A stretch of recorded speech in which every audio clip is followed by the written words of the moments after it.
ഇടുക്കി വെള്ളിയാമറ്റത്ത് കുട്ടിക്കർഷകരുടെ 13 പശുക്കൾ കൂട്ടത്തോടെ ചത്തു. സഹോദരങ്ങളായ ജോർജിന്റെയും മാത്യുവിന്റെയും പശുക്കളാണ് ചത്തത്. കർഷകർക്ക് അടിയന്തര സഹായം നൽകുമെന്ന് ക്ഷീരവികസന വകുപ്പ് മന്ത്രി ജെ ചിഞ്ചുറാണി അറിയിച്ചു. രാത്രിയോടെയാണ് തൊഴുത്തിൽ കെട്ടിയിരുന്ന പശുക്കൾ അസ്വസ്ഥത പ്രകടിപ്പിച്ചത്.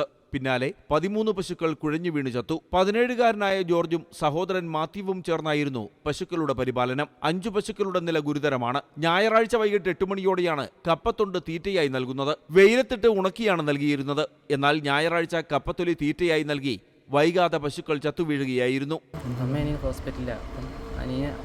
ഇതറിഞ്ഞപ്പം പശുക്കൾ ചത്തുന്നറിഞ്ഞപ്പം എല്ലാവരും ഭയങ്കര കരച്ചിൽ വിഷമമൊക്കെ ആയിരുന്നു. പിന്നെ ആശുപത്രിയിൽ ഇപ്പം ക്ഷീണമെന്ന് പറഞ്ഞത് അവിടെ കിടന്ന് കരയുക. 10 ലക്ഷത്തിലേറെ രൂപയുടെ നഷ്ടമാണ് കണക്കാക്കുന്നത്. 2022 മികച്ച കുട്ടി ക്ഷീരകർഷകനുള്ള പുരസ്കാരം മാത്യുവിന് ലഭിച്ചിട്ടുണ്ട്. കുട്ടികൾക്ക് സാമ്പത്തിക സഹായം ഉറപ്പാക്കുമെന്ന് ക്ഷീരവികസന വകുപ്പ് മന്ത്രി ജെ ചിഞ്ചുറാണി അറിയിച്ചതായി ഗ്രാമപഞ്ചായത്ത് പ്രസിഡന്റ് പറഞ്ഞു. നമ്മുടെ മിനിസ്റ്റർ ഇവിടുത്തെ ഈ ഫാമിൻ്റെ ഉടമയായ നമ്മുടെ മാത്യുവിനെ വിളിച്ചിരുന്നു. നാളെ എത്തുമെന്നാണ് അറിയിച്ചിരിക്കുന്നത്. വിവിധ ഡിപ്പാർട്ട്മെൻറ്റുകൾ വിവിധ ധനസഹായങ്ങളും ഉറപ്പു നൽകിയിട്ടുണ്ട്. പശുക്കളുടെ പോസ്റ്റ്മോർട്ടം നടത്തി. മരച്ചീനിത്തൊണ്ട് ഉള്ളിൽ ചെന്നതാണ് മരണകാരണമെന്നാണ് പ്രാഥമിക നിഗമനം. ഇളംദേശം ബ്ലോക്ക് പഞ്ചായത്ത് കുട്ടിക്കർഷകർക്ക് സഹായം നൽകുമെന്ന് അറിയിച്ചു. MC Boban, Amrita news, Idukki.